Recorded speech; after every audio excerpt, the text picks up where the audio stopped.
The lost city of Etzanoa Unearthed in Kansas.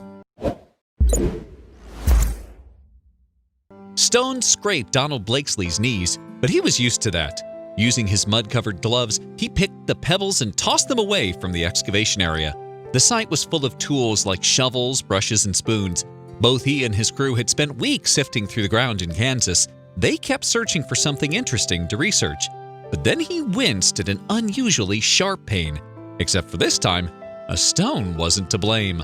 Blakesley's hands were always dirty. Even as a kid, he spent his time mucking around in the dirt to see what was hidden underneath the ground.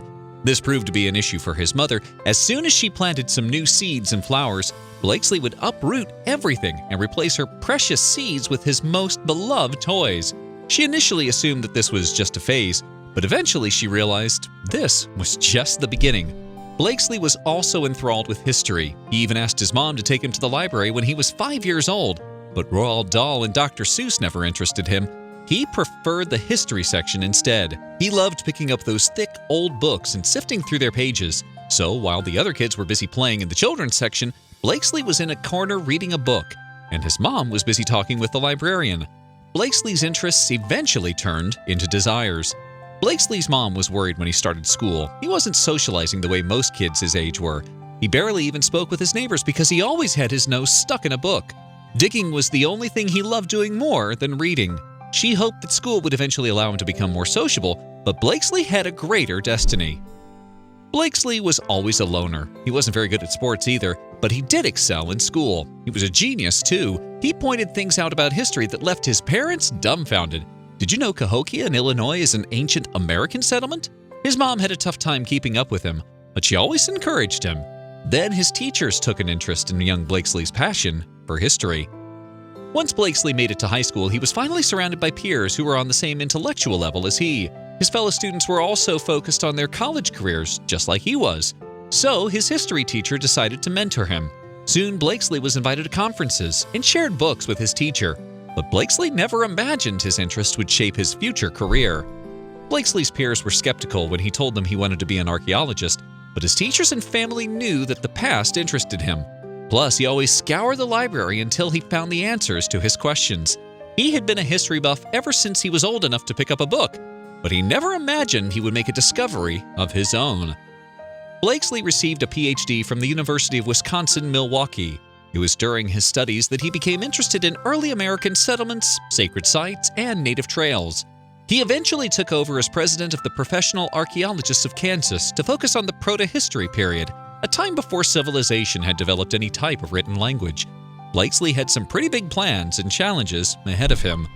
Blakesley always wondered if there were other settlements like the Cahokia in Illinois, but it wasn't until he was 75 years old that he found a potential way to fill a gap in American history.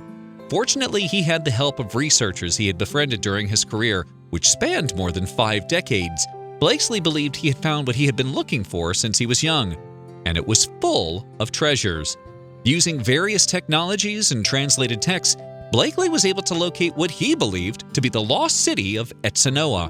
In 1601, Spanish conquistadors documented their discovery after stumbling onto the city by accident. They wrote that the locals napped beneath trees festooned with tinkling gold bells. But years of research forced Blakesley to return to Kansas. And yet the question remained, why was Etzanoa considered a lost city? Several explorers continued to look for the vast city. In fact, French explorers returned to the site where the Spanish conquistadors originally found it less than a century earlier. But sadly, the population was destroyed by European illnesses, which decimated the city. Since then, the folks in Arkansas City have found artifacts over the years.